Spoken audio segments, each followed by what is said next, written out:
تو دیکھیے اللہ تعالیٰ کے جو پیغمبر ہیں یہ کتنی دور کی اور کتنی بعض دفعہ جس سے آپ کہتے ہیں نا کہ بلیغ بات اور بہت سٹل بات ہے جو انسان کی تربیت کے لیے وہ کرتے ہیں. وہ کہتے ہیں کہ جب آپ اپنے امیر لوگوں کو دعوت اور ضیافت پہ بلائیں گے تو اس کا نتیجہ یہ نکلے گا کہ وہ ان کے ہاں تو مقترت ہوگی، ان کے ہاں قوت ہوگی کہ وہ بھی آپ کو اسی طرح سے کسی وقت جب ان کا دل چاہے گا تو ضیافت یا کسی پارٹی پہ یا کسی ڈنر پہ یا کسی لنچ پہ آپ کو بلا لیں گے. تو یہ کوئی بڑا کمال نہیں ہے. لیکن اصل چیز یہ ہے کہ آپ اپنی ضیافت پہ ایسے لوگوں کو بلائیں جو غریب ہیں، جو ہینڈی کیپڈ ہیں، کیونکہ وہ اس پوزیشن میں نہیں ہے کہ جواباً آپ کو اپنی کسی اس طرح کے کھانے میں بلائیں. تو اس وجہ سے یہ کہا گیا کہ آپ ایسے لوگوں کو کھانے پہ بلائیں کہ جو بدلے میں آپ کو کھانے پہ نہیں بلا سکتے بلکہ وہ صرف آپ کو دعا ہی دے سکتے ہیں. کیونکہ پھر ایسے لوگوں کے بارے میں اللہ تعالیٰ کے پیغمبر ہی کہتے ہیں کہ وہ قیامت ہی پہ اس شخص کا بدلہ ملے گا. تو یہ ایک بڑا ہی بہت ہی آپ سمجھ لیں کہ بڑی ایک باریک بات ہے، ایک نقطے کی بات ہے، لیکن کتنی اہم بات ہے کہ جب کبھی آپ ضیافت کریں، جب بھی کبھی آپ تھرو اے بینکویٹ، تو یہ کہا گیا ہے کہ don't forget people who might not be of the same status as yours. خاص طور سے غریبوں کے بارے میں یہ کہا گیا کہ اگر آپ کی اپنی فیملی میں یا اپنے کولیگز میں یا اپنے فرینڈز میں ایسے لوگ ہیں کہ جو آپ کے اسٹیٹس سے کم ہیں، فائنینشیل اسٹیٹس سے کم ہیں، تو یہ آل دا مور ریزن کہ آپ ان کو سب سے پہلے اور سب سے آگے رکھ کے بلائیں.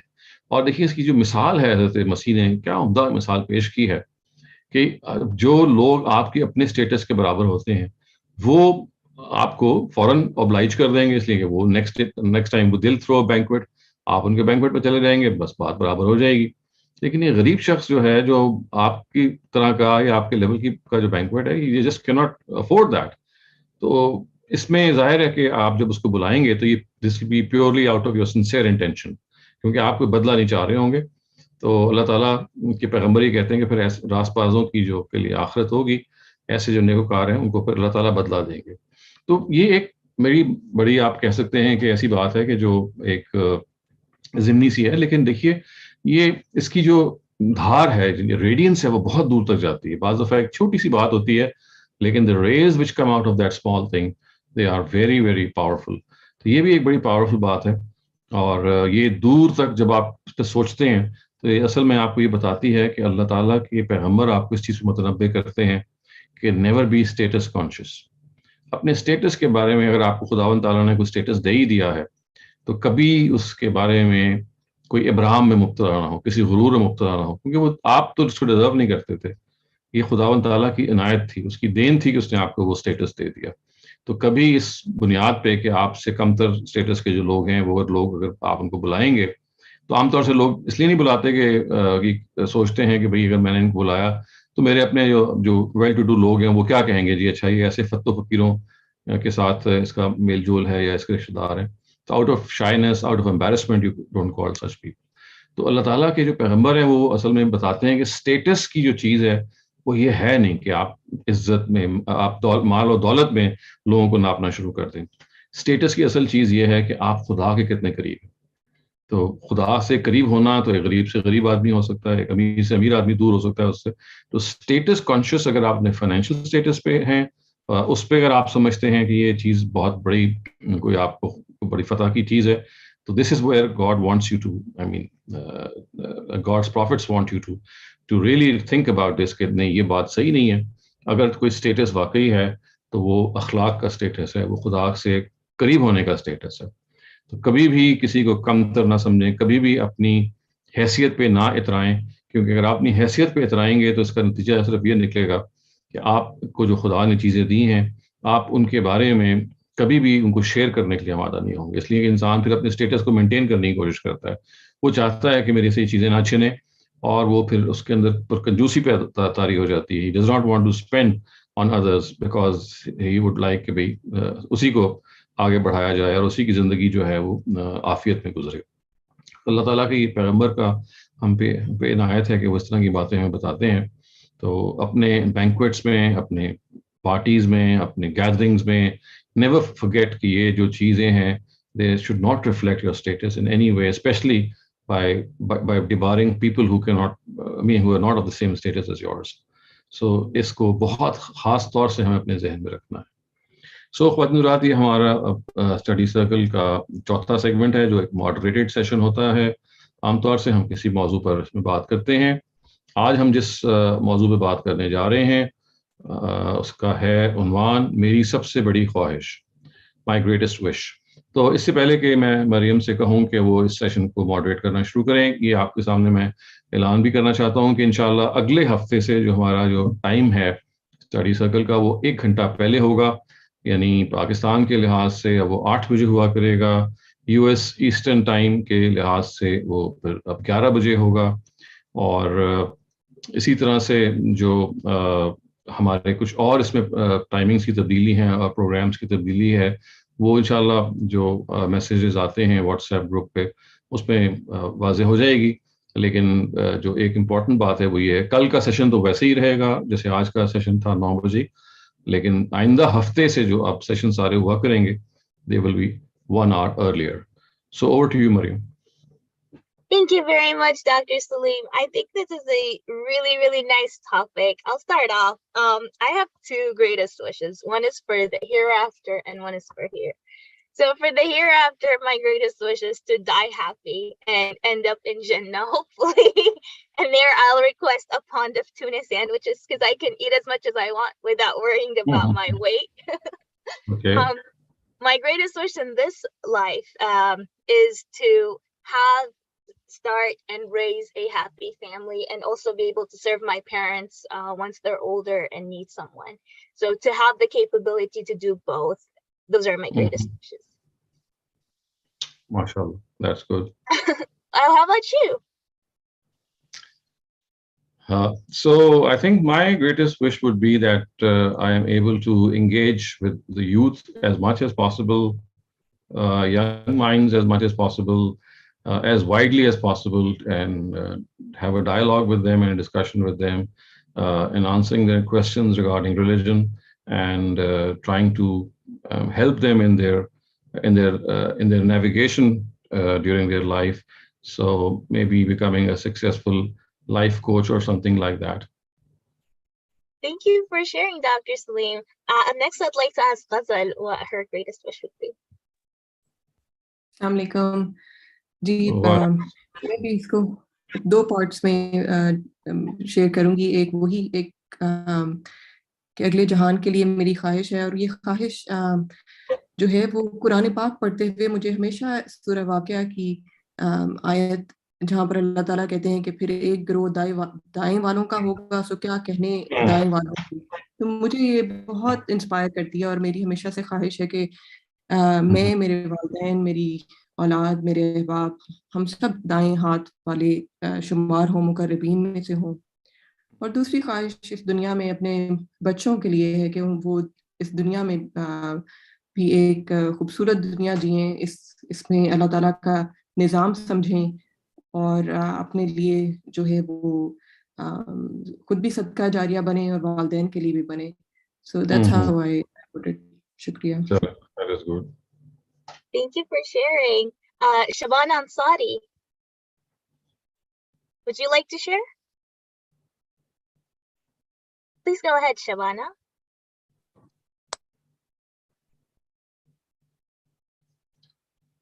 Okay. Assalamu alaikum. Walaikum assalam. Can you hear me? Yep. Please go ahead. Please go ahead. اچھا مجھے نیٹ یہاں میرا کچھ خراب ہو رہا ہے جی. میری سب سے بڑی خواہش تو دنیا میں تو یہ ہے کہ اللہ تعالیٰ مجھے نصرت دین کے کاموں والے لوگوں میں شامل کرے، اور آخرت میں یہ ہے کہ اللہ تعالیٰ جنت الفردوس میں بغیر حساب کتاب کے داخل کر دے. Thank you. چلیں. Inshallah. Rohan, you're up next. Please go ahead. All right, thank you. So I have 3 wishes. The first one is that when I'll die, I want to. Go ahead. Whoops. Please I want to hear the good news that I'm gonna go to heaven. And my second wish is I want to meet my late mother there. And my third wish is for this world and the hereafter as well, that I want to be with the person that I love. MashaAllah. And we pray that your wishes are granted. I mean, Umar Farooq, you're up. Please go ahead. Assalamu alaikum everyone. Assalamu alaikum sir. I hope you're doing well and I hope everyone is doing well.